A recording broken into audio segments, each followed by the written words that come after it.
place, I'm in a better place, getting better ahead. I just wanna stay broke forever, yeah that's that shit no one ever said. Never scared, just know I mean it. If I ever said I fuck your bitch, just know I mean it. And if I ever said I'm getting money, just know I mean it. And oh Lord knows, he knows I mean it. Antoine Bio, bonjour. Salut. Bienvenue sur Bouscapé. Merci beaucoup. Félicitations pour la médaille de bronze obtenue aux mondiaux. Alors on va revenir un petit peu sur la compétition. Une compétition en l'absence de Tony Parker. C'est un petit peu particulier pour toi parce que tu es en concurrence au poste de meneur avec lui. Alors la question que je vais te poser, ça va être, est-ce que ça libère les jeunes? Parce qu'on a vu toi, Thomas Hurtel, être très performant lors de la compète. Est-ce que l'absence de Tony, finalement, ça n'a pas permis à d'autres de se libérer? Si, un petit peu, forcément. Du moins, ça laisse plus de temps de jeu, plus de responsabilités. Forcément, au même poste, on ne peut pas prétendre rivaliser avec Tony Parker, c'est juste impossible. Donc, mais voilà, le fait qu'il ne soit pas là, forcément, a accru nos responsabilités. Donc on a su en profiter, tant mieux pour nous, tant mieux pour l'équipe. Et voilà, je pense qu'on a montré qu'on pouvait être là, même sans Tony. Alors pour expliquer un petit peu aux gens, Tony Parker n'a pas pu venir en raison de contrat avec son club. C'est ça. Comment ça fonctionne exactement? Le problème, c'est qu'aux États-Unis, c'est un petit peu c'est eux qui décident si tu as le droit de venir en équipe de France ou pas. Donc, c'est des contrats qui sont tellement élevés qu'ils ont une forte emprise sur ça. Et Tony a été en négociation avec San Antonio. En plus, il avait envie de se reposer un petit peu parce que ça fait quand même 82 matchs la saison, plus les playoffs, plus ça fait 2-3 ans qu'il n'arrête pas en équipe de France. Donc voilà, je pense qu'il a voulu se calmer pour repartir encore mieux l'année prochaine. Alors, votre entrée dans la compétition pendant la phase de groupe était un peu mitigée. Vous êtes même parfois fait peur. Je me souviens d'un match face à l'Iran. C'est ça. Puis finalement, vous êtes monté en puissance. Ce qui est le plus frappant, c'est les deux matchs face à l'Espagne, où en gros, en phase de poule, vous prenez une petite volée. On en prend une. Et comment on aborde justement la rencontre des phases finales en quart de finale? Je pense que c'est deux compétitions qui sont totalement différentes. La phase de poule, il faut se qualifier. Alors certes, il faut avoir le meilleur classement possible, mais il faut d'abord se qualifier et ensuite c'est les matchs coup près. Et c'est là où il faut vraiment être présente. Tu peux gagner tous tes matchs en poule et perdre ton huitième, tu sortiras en huitième et on retiendra les autres équipes. Donc on a eu une première poule plutôt difficile. Effectivement, on s'est fait très peur, mais sur les matchs coup près, on a réussi à se transcender, à répondre présent. Bateau, Marlon, oh là là, c'est bon tout ça! Oh, sublimissime!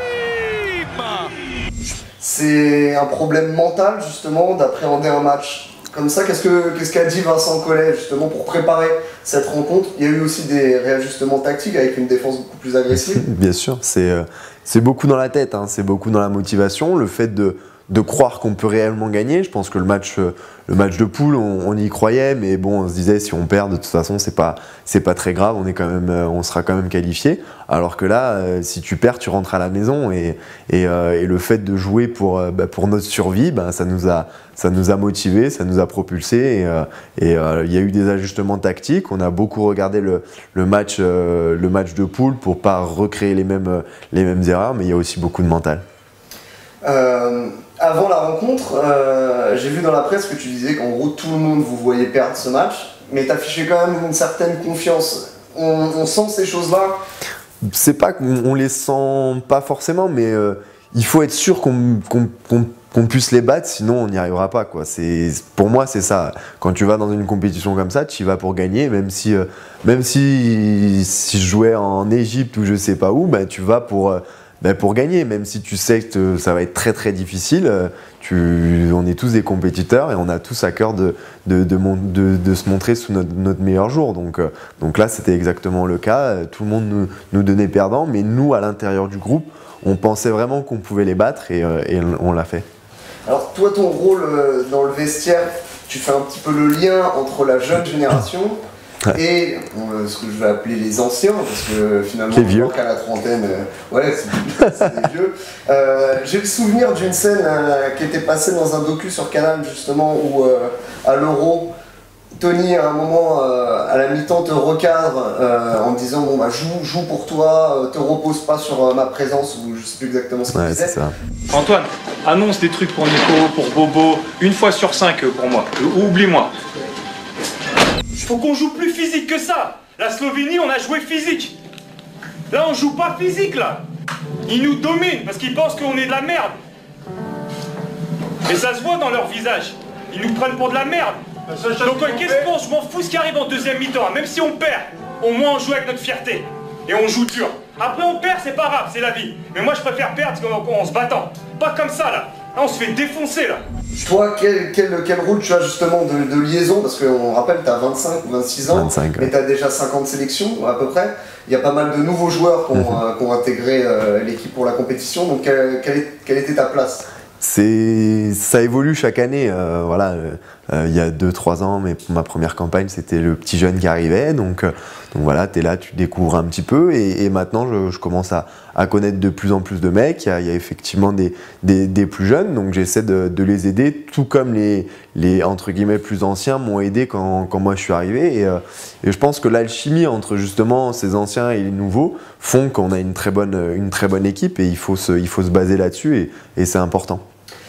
Une très bonne équipe, mais qui est assez irrégulière au sein même des matchs.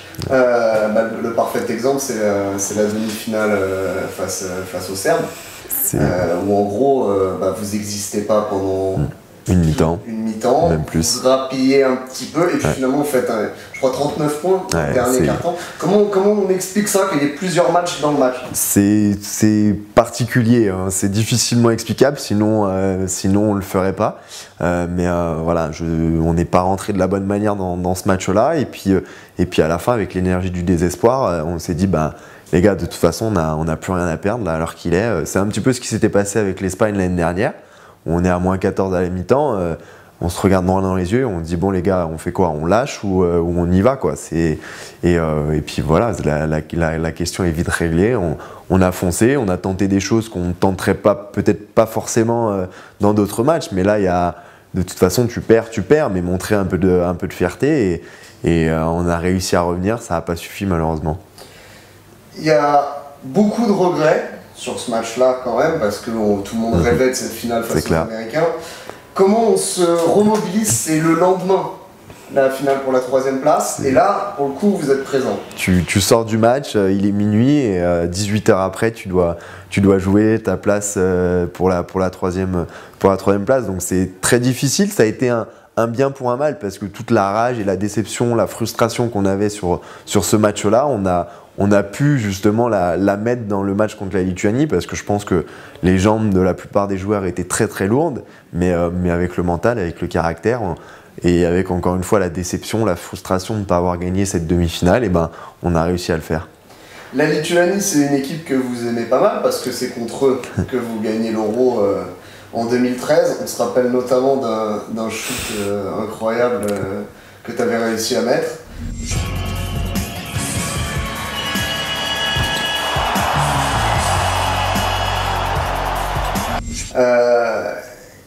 Quelle est la plus forte émotion? C'était quoi? C'était cette médaille de bronze ou c'était le titre à l'Euro? C'est différent. En tant que compétiteur, on essaie toujours de gagner. Donc forcément, quand tu gagnes un championnat d'Europe, t'es le vainqueur, t'es le numéro 1. Voilà, ça crée des émotions incroyables.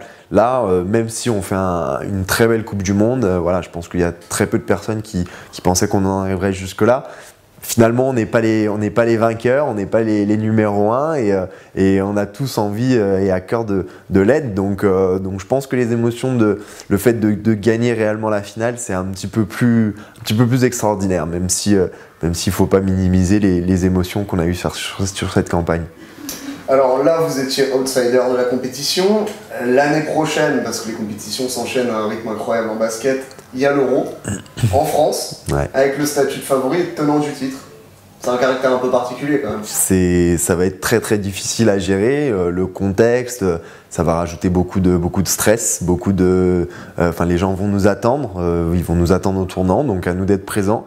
pas faire ce qu'a fait l'Espagne sur cette campagne-là. Voilà, pas se croire au-dessus parce qu'on est à domicile, pas croire que le public va nous porter. Non, il va falloir montrer sur le terrain, jour après jour, qu'on a la place d'aller en finale. Et si on veut aller décrocher le titre, d'y aller vraiment, quoi. Pas juste des dires et des paroles. Alors il y a un joueur qui attire la lumière sur lui par son absence.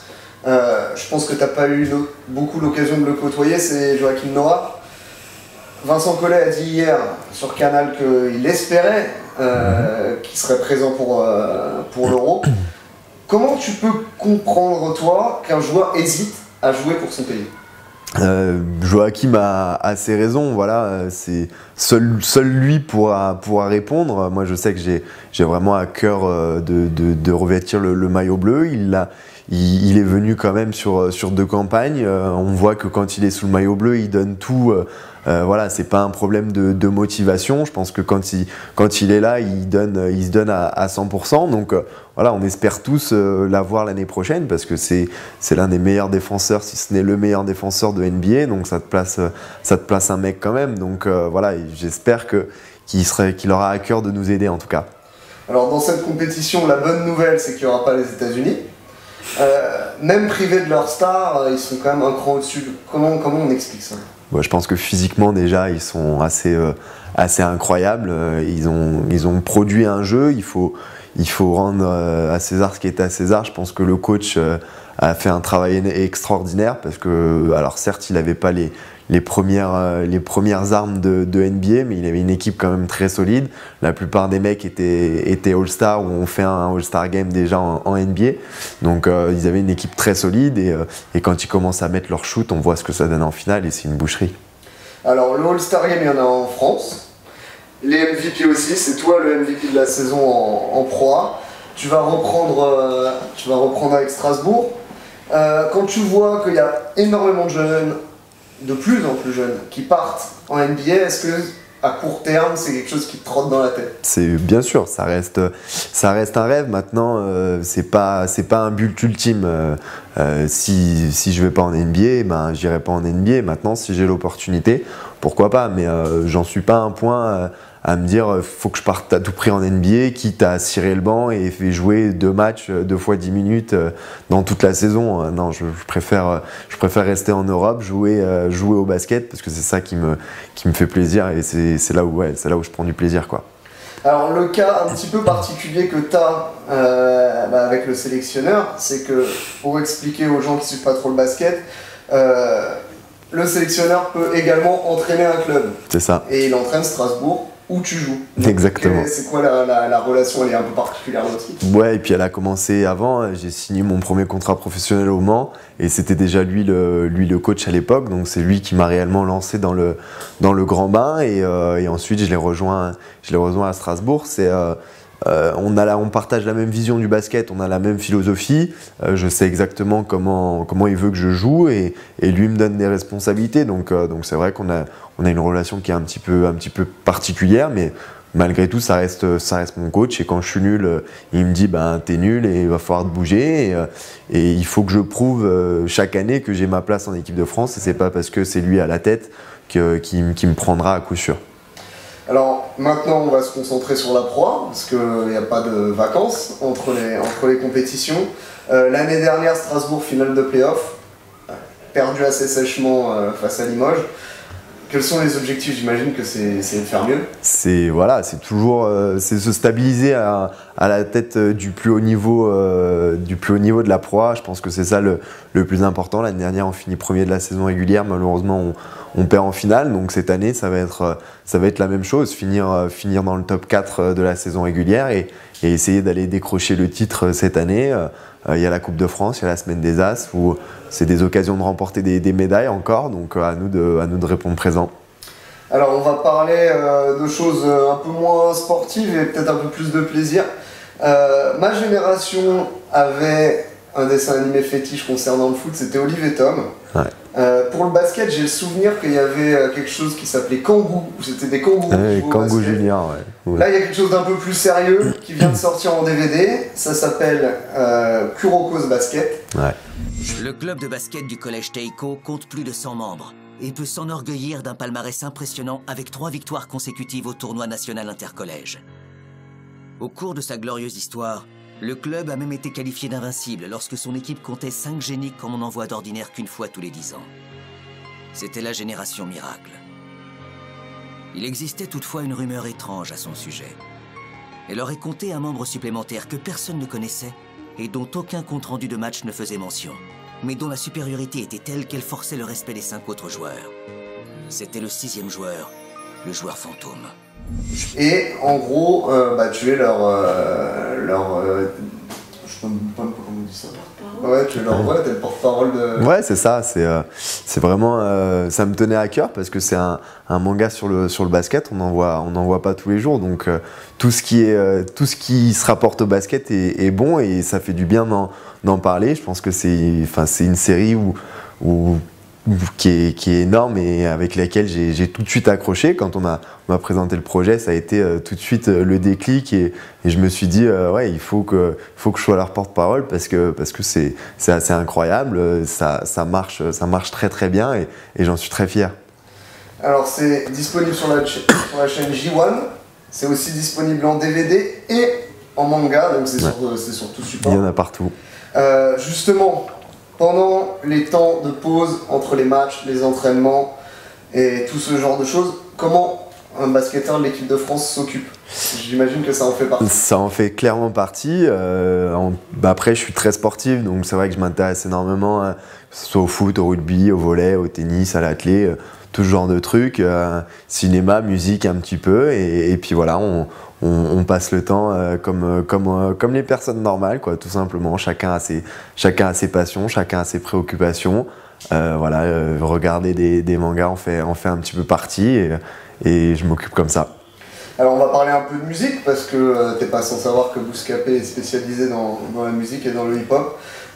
Est-ce qu'il y a une musique de solidarité, comme avait pu avoir l'équipe de France en 98 avec Gloria Gaynor? Est-ce qu'il y a un tube que vous mettez dans le vestiaire? Non, chacun écoute un petit peu sa musique. Il y a des Antillais, donc c'est un petit peu plus zouk et le reste c'est un petit peu plus rap US, hip-hop, rap français pour certains. Voilà, chacun est un petit peu dans sa bulle avant les matchs, chacun écoute les sons qui ont envie, donc voilà, tout le monde est concentré. Alors justement, est-ce que parmi les fans de hip-hop, il y a des clans? On sait qu'aujourd'hui dans le rap français, on ne peut pas écouter Rof si on écoute Booba et inversement, et La Fouine et machin. Il y a toujours des défenseurs de Booba, de La Fouine, de Rof, mais bon, après nous on reste une équipe et chacun peut écouter un petit peu ce qu'il veut et tout le monde écoute un peu de tout. Check mon hip-hop, toujours au top. Mon flow ricoche, rap et mon job stop. Jump up. Tony P, All-Star, NBA. Et l'album de Tony Parker, tu l'as écouté? Ouais, je l'ai écouté. On en a parlé souvent. Voilà, je vais pas dire ce que j'en pense, mais voilà, il s'est fait un kiff et je pense que c'est le plus important. Il a aimé faire ça et c'est le mieux. Ça marche. Merci beaucoup. Il n'y a pas de problème, avec plaisir.